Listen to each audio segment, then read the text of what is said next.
अस्सलामुअलैकुम स्टूडेंट्स, उम्मीद करता हूँ आप सब खैरियत से होंगे। तो आज चैप्टर ऑर्गेनिक पॉलीमर्स का लेक्चर नंबर 6 हम स्टार्ट करने जा रहे हैं। तो आप जानते हैं एडिशन पॉलीमराइजेशन या जिसका दूसरा नाम चेन ग्रोथ पॉलीमराइजेशन भी है, उसके 3 मैकेनिज़्म होते हैं। पहला मैकेनिज़्म था फ्री रेडिकल मैकेनिज़्म, जिसे हमने प्रीवियस लेक्चर में डिटेल के साथ स्टडी किया। उसके बाद जो दूसरा मैकेनिज़्म है वो है आयनिक पॉलीमराइजेशन मैकेनिज़्म, जिसके अंदर 2 टाइप्स आ जाती हैं, cationic polymerisation and anionic polymerisation. और थर्ड वन था कोऑर्डिनेशन पॉलीमराइजेशन, जिसे हम इंशाल्लाह नेक्स्ट लेक्चर के अंदर कवर करेंगे। तो आज का जो लेक्चर है वो आयनिक पॉलीमराइजेशन के बारे में है। तो सबसे पहले हम इसकी डेफिनेशन देखते हैं। A type of chain polymerisation that involves the ionic attack on pi electron pair of monomer molecule is called ionic polymerization। जैसा कि आपने फ्री रेडिकल मैकेनिज़्म के अंदर पढ़ा था कि मोनोमर मालिक्यूल में मौजूद डबल बॉन्ड में मौजूद सिग्मा बॉन्ड जो पाई बॉन्ड है, पाई इलेक्ट्रॉन्स हैं, उनके ऊपर जो अटैक होता है वो फ्री रेडिकल का होता है। इस तरीके से जो मैकेनिज़्म चलता है उसे हम फ्री रेडिकल मैकेनिज़्म कहते हैं। सेम इसी तरीके से किसी भी मोनोमर के अंदर मौजूद जो पाई इलेक्ट्रॉन पेयर है, अगर उसके ऊपर आयोनिक अटैक होगा, खा वो कैटाइन की सूरत में हो, खा वो एनाइन की सूरत में हो, तो उस तरीके से जो हमारे पास पॉलीमराइजेशन का प्रोसेस वजूद में आएगा उसे हम आयोनिक पॉलीमराइजेशन कहते हैं। तो आयन की जो नेचर है उस पर डिपेंड करते हुए आयोनिक पॉलीमराइजेशन को 2 कैटेगरीज में डिवाइड किया गया है, cationic polymerisation and anionic polymerisation. तो नेम से जाहिर है कि अगर मोनोमर मालिक्यूल में मौजूद पाई बॉन्ड्स के ऊपर अटैकिंग रिएजेंट या इनिशिएटर जो है वो एक कैटाइन होगा, तो उससे जो पॉलीमराइजेशन होगी उसे हम कैटायनिक पॉलीमराइजेशन कहेंगे। सेम इसी तरीके से अगर मोनोमर में मौजूद पाई इलेक्ट्रॉन्स पर अटैकिंग रिएजेंट एक एनाइन होगा, तो उस तरीके से जो पॉलीमराइजेशन होगी उसे हम एनायनिक पॉलीमराइजेशन कहेंगे। तो हम 1 बाय 1 इन दोनों को डिटेल के साथ देखते हैं। तो पहली है जी कैटायनिक पॉलीमराइजेशन। डेफिनेशन की बात करते हैं। The polymerisation in which initiation is done by a proton cation and propagation is carried out by a carbonium ion is called cationic polymerization। यानी पॉलीमराइजेशन की वो टाइप जिसके अंदर इनिशिएशन जो है वो किसी प्रोटॉन की वजह से होती है, या जिसे हम इलेक्ट्रॉन डेफिशिएंट सेंटर जो है कैटाइन भी कहते हैं, और उसके अंदर जो प्रोपगेशन है उसकी वजह कार्बोनियम आयन हो, तो इस तरीके से जो पॉलीमराइजेशन का प्रोसेस होता है हम उसे कैटायनिक पॉलीमराइजेशन कहते हैं।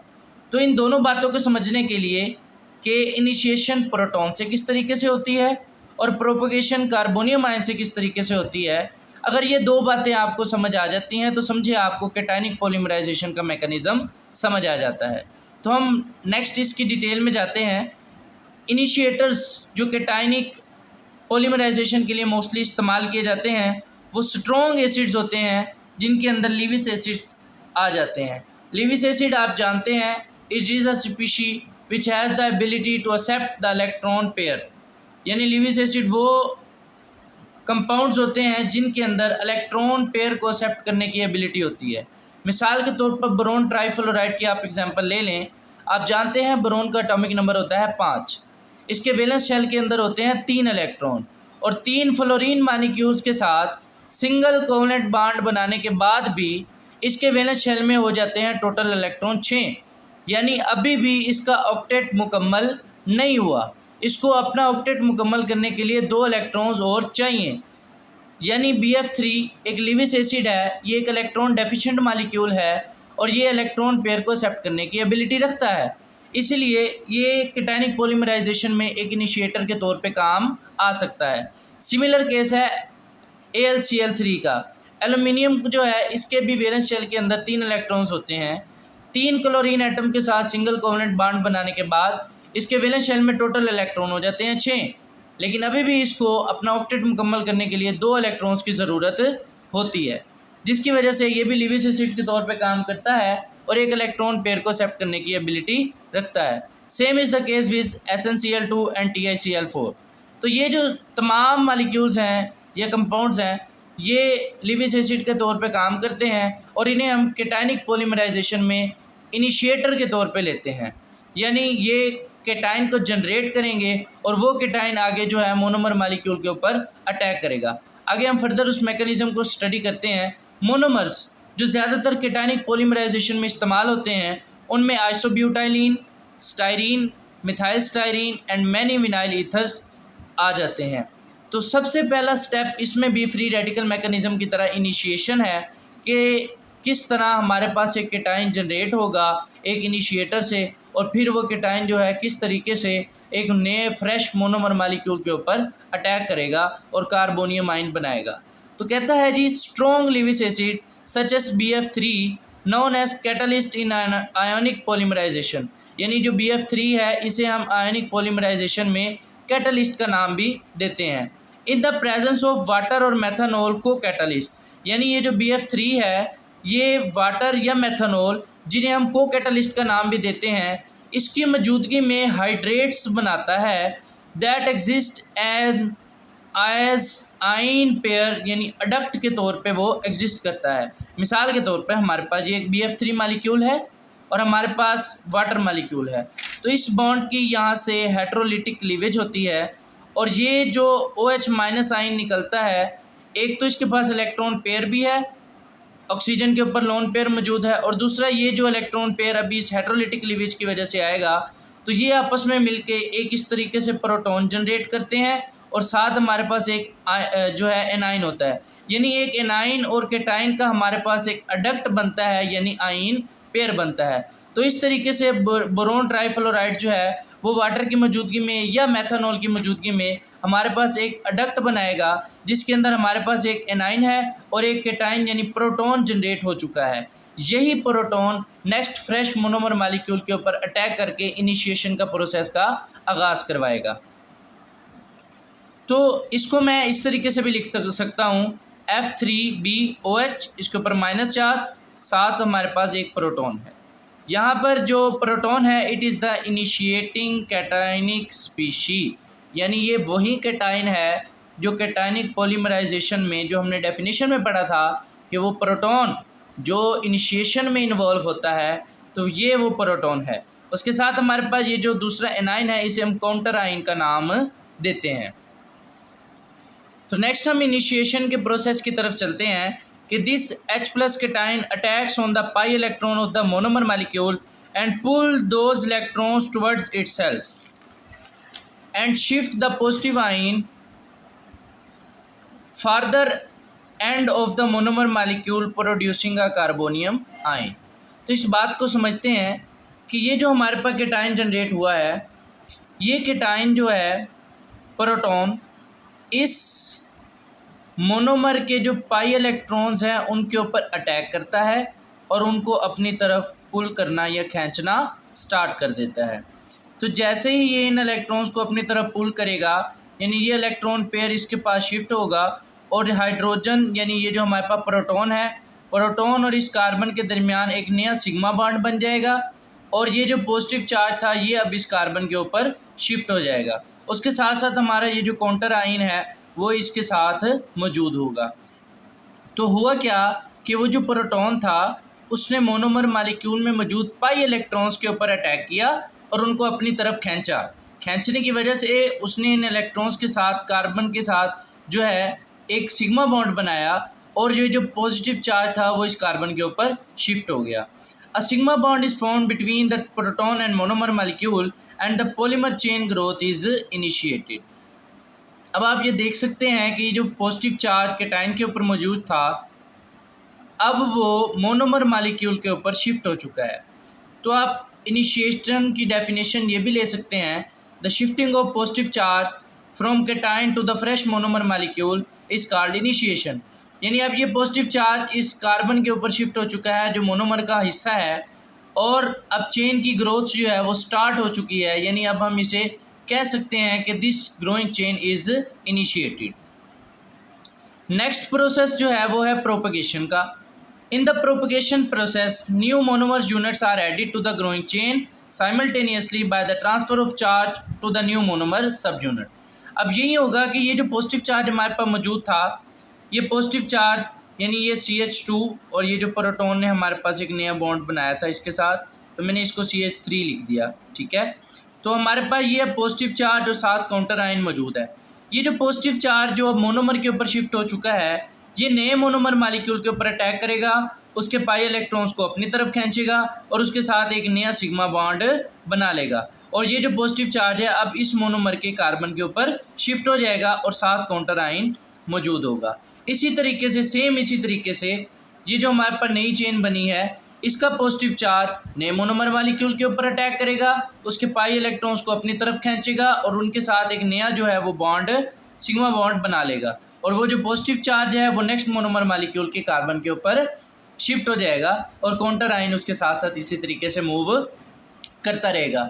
ये सेम तरीका है कि मोर और मोर सब यूनिट्स के ऊपर ये पॉजिटिव चार्ज अटैक करता जाएगा और वो मोनोमर यूनिट साइमल्टेनियसली उस ग्रोइंग चेन का हिस्सा बनते जाएंगे। तो ये असल में एक्चुअली प्रोसेस है जो एक प्रोटॉन यानी कैटायन से जनरेट होता है, इनिशिएट होता है और पॉलीमर की जो चेन है वो ग्रो करती जाती है।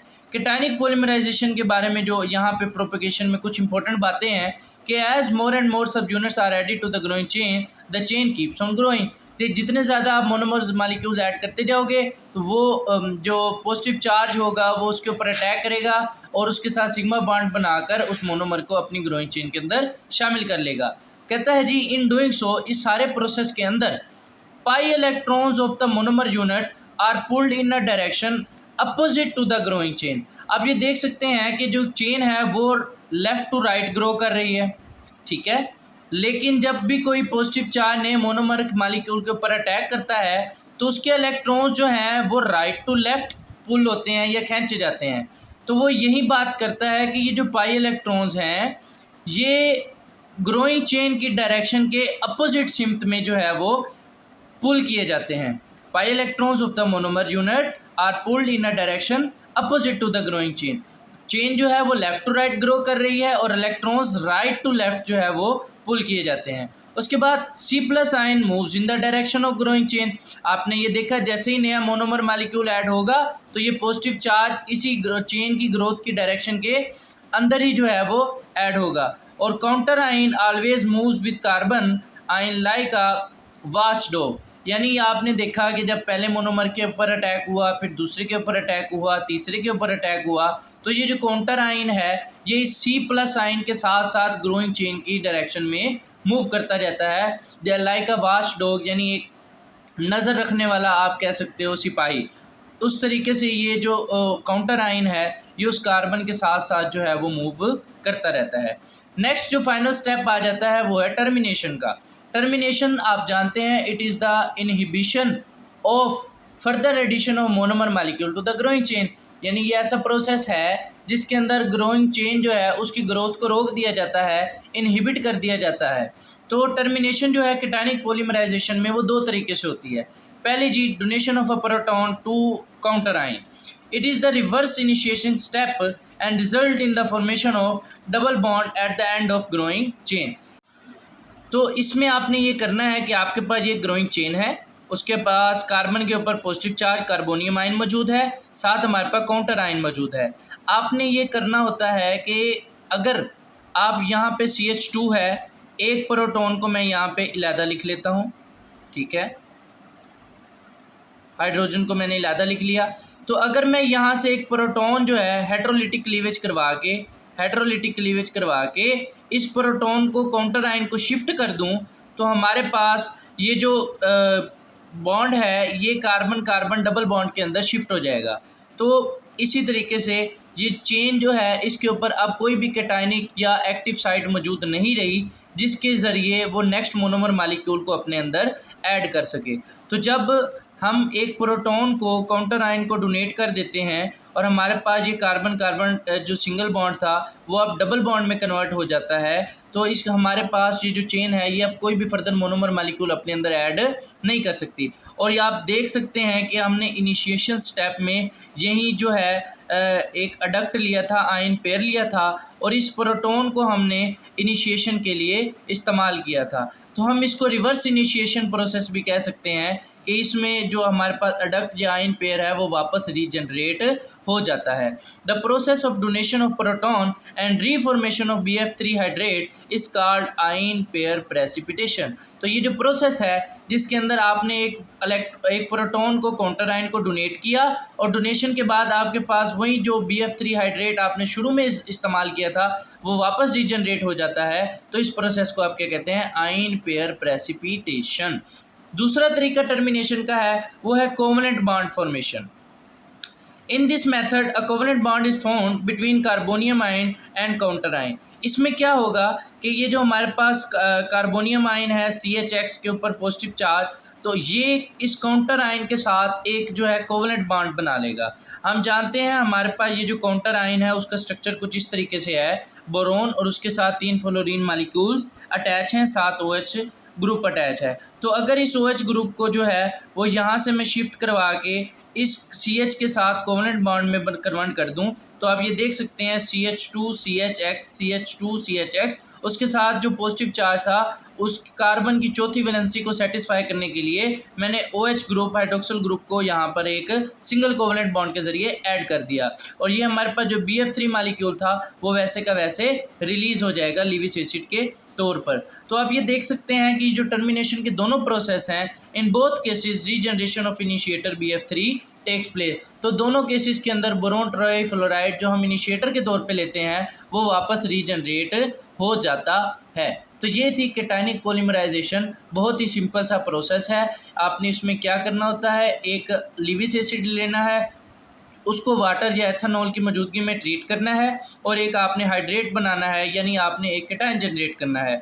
वो कैटायन मोनोमर मालिक्यूल के पाई बॉन्ड के ऊपर अटैक करेगा, उन इलेक्ट्रॉन्स को अपने पास खींच के सिग्मा बॉन्ड बना लेगा और पॉजिटिव चार्ज को मोनोमर मालिक्यूल के ऊपर शिफ्ट कर देगा और एक कार्बोनियम आयन हमारे पास बन जाएगा। यही कार्बोनियम आयन मजीद नेक्स्ट मोनोमर मालिक्यूल के पाई बॉन्ड पर अटैक करता जाएगा और वो साइमल्टेनियसली मोनोमर मालिक्यूल उस चेन का हिस्सा बनते जाएंगे। और टर्मिनेशन में आप 2 तरीके इस्तेमाल कर सकते हैं, या तो आप कार्बोनियम आयन में से एक प्रोटॉन को निकाल कर काउंटर आयन को शिफ्ट कर दें और वहाँ पे डबल बॉन्ड बना दें, तब भी चेन के ऊपर कोई पॉजिटिव चार्ज मौजूद नहीं रहेगा और नया मोनोमर मालिक्यूल चेन के अंदर शामिल नहीं हो सकेगा। या तो फिर आप ऐसा करें कि ये जो BF3OH है यहाँ से आप हाइड्रोक्सिल आयन को निकाल कर उस जो कार्बोनियम आयन है उसके साथ सिंगल कोवलेंट बॉन्ड बनवा दें और आपके पास BF3 जो लीविस एसिड है वो वापस रिलीज़ हो जाएगा। तो ये थी जी कैटायनिक पॉलीमराइजेशन। तो जी नेक्स्ट टाइप जो है आयनिक पॉलीमराइजेशन की वो है जी एनायनिक पॉलीमराइजेशन। डेफिनेशन की बात करते हैं, the polymerisation in which the attack of pi electrons of monomer is done by an anion a negatively charged species.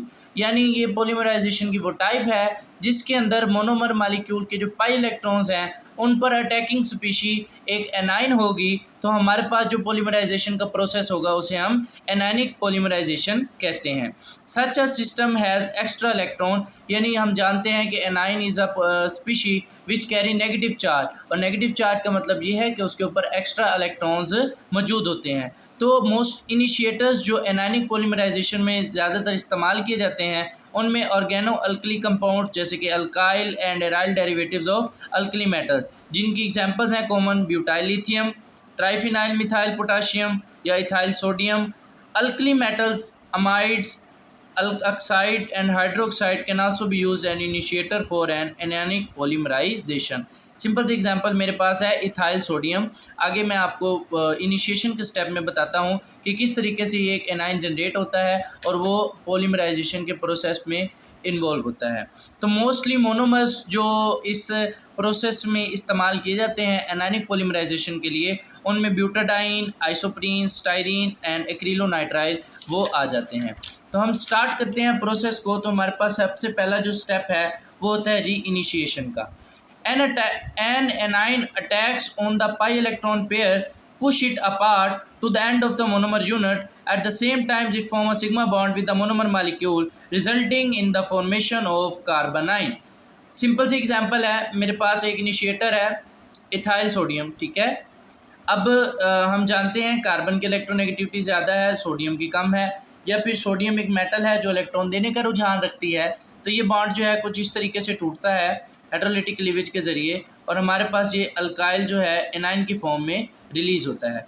अब ये जो एक एनाइन है ये क्या करेगा, ये मोनोमर, लेट्स सपोज मेरे पास एक आर एनाइन है जिसके पास इलेक्ट्रॉन है, ठीक है, ये एक मोनोमर मालिक्यूल के ऊपर अटैक करेगा।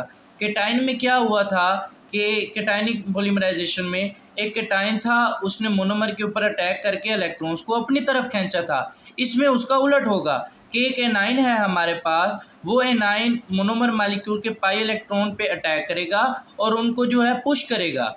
पुश करने की वजह से ये इलेक्ट्रॉन पेयर जो है वो इस कार्बन के ऊपर शिफ्ट हो जाएगा और हमारे पास एक कार्बन आयन वजूद में आएगा। साथ साथ ये जो हमारे पास अल्काइल एनाइन है, ये एनाइन इस कार्बन के साथ सिग्मा बॉन्ड बनाकर जुड़ जाता है। तो हमारे पास ये कार्बन आयन वजूद में आ चुका है। इस प्रोसेस के लिए ख़ास बात ये है कि monomer must have strong electron withdrawing inductive effect group that favours the attack of base. यानी देखें, अगर इस कार्बन के साथ हमारे पास strong electron withdrawing group attach होगा तो वो इन इलेक्ट्रॉन्स को फुल ताकत के साथ अपनी तरफ खींचेगा, जो कि बेस के अटैक में और फ़ायदेमंद साबित होगा। तो अगर इस मोनोमर के साथ स्ट्रॉन्ग इलेक्ट्रॉन विथड्राइंग ग्रुप जैसे सियानो है या हैलोजन ग्रुप अटैच हैं तो वो इस बेस के अटैक को मोस्ट फेवरेबल करेंगे, क्योंकि ये इलेक्ट्रॉन्स को अपनी तरफ खींचेंगे और बेस ने भी अटैक के वक्त इन इलेक्ट्रॉन्स को पुश करना है। तो इलेक्ट्रॉन विथड्राइंग ग्रुप की मौजूदगी जो है वो इस इनिशिएशन प्रोसेस के लिए काफ़ी फ़ायदेमंद होती है। तो अब इनिशिएशन का आगाज़ हो चुका है कि ये एनाइन के ऊपर जो नेगेटिव चार्ज था वो अब शिफ्ट हो चुका है मोनोमर के कार्बन के ऊपर और हमारे पास एक कार्बन आयन जनरेट हो चुका है। इस कार्बन आयन की जनरेशन के प्रोसेस को हम क्या कहते हैं, इनिशिएशन। अब नेक्स्ट स्टेप जो है वो क्या है जी, प्रोपगेशन। प्रोपगेशन में क्या होगा, the carbon ion this bond propagates the chain by attacking a next fresh monomer unit pushing its electrons away and forming a sigma bond. अब सेम प्रोसेस उसी की तरह ही है, लेकिन ये थोड़ा सा उल्टा है। उसमें एक केटाइन जो है कार्बोकेटाइन वो अटैक कर रहा था कार्बोनियम आयन नए मोनोमर मालिक्यूल के ऊपर, इसमें जी है कार्बन आयन। तो ये नेगेटिव चार्ज जो है ये नए फ्रेश मोनोमर मालिक्यूल के सिग्मा पाई बॉन्ड्स के ऊपर अटैक करेगा, उनको पुश करेगा और ये इलेक्ट्रॉन का जो पेयर है वो इस कार्बन के ऊपर शिफ्ट हो जाएगा। इसके साथ इस कार्बन की वैलेंसी को सेटिस्फाई करने के लिए और इसकी वैलेंसी को सेटिस्फाई करने के लिए ये आपस में सिंगल जो है कोवेलेंट बॉन्ड या सिग्मा बॉन्ड बना लेते हैं। तो RCH2 CHX CH2 और ये जो नेगेटिव चार्ज था वो अब शिफ्ट हो चुका है इसके ऊपर। सेम प्रोसेस इसी तरीके से होता जाएगा कि अगर हमारे पास वो यही कार्बन आयन है और हमारे पास n number of monomers molecule हैं तो वो इस तरीके से ये जो है नेगेटिव चार्ज इस पाई इलेक्ट्रॉन्स के ऊपर अटैक करेगा, उनको पुल करके इस कार्बन के ऊपर शिफ्ट करता जाएगा और नए मोनोमर्स मालिक्यूल्स इसके अंदर ऐड होते जाएंगे और हमारे पास इस तरह की एक ग्रोइंग चेन जो है वो बन जाएगी। The movement of electron pair is in the same direction as that of chain growth. यहाँ पे ये बात बड़ी देखने वाली है कि टाइनिक पॉलीमराइजेशन में और एनानिक पॉलीमराइजेशन में डिफ्रेंशिएट करती है ये बात कि यहाँ पर जो मूवमेंट ऑफ इलेक्ट्रॉन है, आप देखते हैं कि जब ये इलेक्ट्रॉन जो है ये कार्बन आयन का इन पाई इलेक्ट्रॉन्स के ऊपर अटैक करता है तो ये उनको पुश करता है, यानी ये लेफ़्ट टू राइट इनको मूव करवाता है और चेन की ग्रोथ जो है वो भी लेफ़्ट टू राइट है। तो the movement of electron pair और direction of the chain of जो ग्रोइंग चेन है वो दोनों सेम है, लेकिन केटाइनिक पॉलीमराइजेशन में ऐसा नहीं होता। केटाइनिक पॉलीमराइजेशन में चेन की ग्रोथ तो लेफ़्ट टू राइट ही होती है, लेकिन इलेक्ट्रॉन जो है वो पुल करता है, यानी वो राइट टू लेफ़्ट मूव करते हैं, यानी उन दोनों की डायरेक्शन अपोजिट होती है। लेकिन एनायनिक पॉलीमराइजेशन में मूवमेंट ऑफ इलेक्ट्रॉन पेयर और चेन ग्रोथ की डायरेक्शन दोनों क्या होती हैं, सेम होती हैं। In this polymerisation also an ion pair exist, then a positive counter ion moves in the direction of chain growth along the carbon ion. Same उसी तरह से यहाँ पर जो हमारे पास Na+ जो हमारे पास काउंटर आयन रिलीज़ हुआ था वो इस नेगेटिव चार्ज के साथ साथ मूव करता रहता है चेन के साथ, ठीक है। तो यानी यहाँ पर भी एक आयन पेयर जनरेट होता है जो कि काउंटर आयन और एक एनायन को जनरेट करेगा। एनायन तो चेन की इनिशिएशन कर देगा, लेकिन जो काउंटर आयन हमारे पास होगा वो उस चेन के साथ साथ चलता जाएगा। तो नेक्स्ट आखिरी स्टेप जो है वो टर्मिनेशन का है। In anionic polymerization termination is not usually a spontaneous process, यानी आप टर्मिनेशन हमने लास्ट टाइम कैटायनिक में पढ़ा या फ्री रेडिकल में पढ़ा कि दो चेन्स ग्रो करते वक्त आपस में कपल कर जाती हैं तो वो जो है उनकी ग्रोथ रुक जाती है, या आप हाइड्रोजन को ट्रांसफ़र करके डबल बॉन्ड बना देते हैं डिस्प्रोपोर्शनेशन के थ्रू टर्मिनेशन। तो ये सारे एक स्पॉन्टेनियस प्रोसेस है, खुद ब खुद हो जाते हैं। लेकिन एनायनिक पॉलीमराइजेशन में जो टर्मिनेशन का प्रोसेस है वो स्पॉन्टेनियस नहीं होता। टर्मिनेशन करने के लिए आपको बाहर से कुछ ना कुछ इम्प्योरिटी ऐड करना पड़ती है, या फिर आपको कोई स्ट्रॉन्गली आयनिक सब्सटेंसेस जो हैं वो डेलिब्रेटली यानी ऐड करना पड़ती हैं जो उस चेन की ग्रोथ को रोकती हैं। तो ये स्पॉन्टेनियस नहीं हो सकती। If the polymerization is carried under controlled condition and impurities are avoided, the reaction proceeds till the last monomer is utilized। तो वो कहता है कि एनायनिक पॉलीमराइजेशन में आप जानते हैं कि टर्मिनेशन स्पॉन्टेनियस नहीं होती, खुद ब खुद तो वो होने से रही। तो जब तक रिएक्शन मिक्सचर में मोनोमर मालिक्यूल्स मौजूद हैं तो वो एनायनिक पॉलीमराइजेशन जो है वो चलती रहेगी और चेन की ग्रोथ होती रहेगी तब तक जब तक के लास्ट मोनोमर मालिक्यूल भी यूटिलाइज नहीं हो जाता। अगर आप जो है इम्प्योरिटीज़ जो हैं जिनको आपने टर्मिनेशन के लिए ऐड किया है उनको आप निकाल दें और रिएक्शन कंडीशंस को कंट्रोल कर लें, तो जब तक तमाम मोनोमर मालिक्यूल यूटिलाइज नहीं होंगे एनायनिक पॉलीमराइजेशन का प्रोसेस चलता रहेगा। Carbanions remain active if we add monomers polymerization start. तो अगर आपने इम्प्योरिटी नहीं डाली हुई, कार्बन ये जो ग्रोइंग चेन है उसको टर्मिनेट नहीं किया हुआ, तो उस पर जो कार्बोनाइन है वो तो एक्टिव मौजूद है, तो वो खुद ब खुद तो टर्मिनेट होने से रहेगा। तो एक्टिव है तो अगर आप इसके अंदर रिएक्शन मिक्सचर के अंदर मज़ीद कुछ भी मोनोमर मालिक्यूल जैसे ही डालोगे तो वो पॉलीमराइजेशन का प्रोसेस स्टार्ट कर देगा। तो यहाँ से कुछ थोड़े से डिफरेंस जो हैं वो कैटायनिक और एनायनिक पॉलीमराइजेशन के दरमियान आ जाते हैं। बाकी ये सिंपल से प्रोसेस हैं। एनायनिक पॉलीमराइजेशन में आपने क्या करना था, आपने जी एक लिविस बेस का लेनी थी या जिसके पास इलेक्ट्रॉन डोनेट करने की सलाहियत हो। अल्कली मेटल्स के आप जो हैं अल्काइल डेरिवेटिव ले सकते हो, जैसे इथाइल सोडियम लिया, उसकी हाइड्रोलिटिक क्लीवेज करवाई, आपके पास एक एनाइन जनरेट होगा। उस एनाइन का अटैक आपने मोनोमर मालिक्यूल के ऊपर करवाना है, वो उसके इलेक्ट्रॉन पेयर को शिफ्ट करेगा और एक कार्बन आयन वजूद में आएगा। Carbon ion next monomer molecules के ऊपर अटैक करता जाएगा और उनको साइमल्टेनियसली चेन के अंदर ऐड करता जाएगा। और बाकी बात रही टर्मिनेशन की, टर्मिनेशन स्पॉन्टेनियस नहीं होती। टर्मिनेशन करने के लिए आपको जो है कोई ना कोई इम्प्योरिटी ऐड करना पड़ती है या फिर कोई आयनिक सब्सटेंस इंट्रोड्यूस करवाना पड़ती है। और अगर आप इम्प्योरिटी ऐड नहीं करेंगे तो जब तक रिएक्शन मिक्सचर में मोनोमर मालिक्यूल मौजूद हैं तब तक पॉलीमराइजेशन जो है एनायनिक के तरीके से होती रहेगी। और इम्प्योरिटी अगर ना मौजूद हो तो क्योंकि उसके अंदर कार्बन आयन एक्टिव साइट मौजूद है, तो जैसे ही आप मज़ीद मोनोमर मालिक्यूल्स डालेंगे तो पॉलीमराइजेशन का प्रोसेस फिर स्टार्ट हो जाएगा। तो यहाँ पर जो है आयनिक पॉलीमराइजेशन का मेकनिज़म मुकम्मल तौर पर इख्तिताम पजीर हुआ।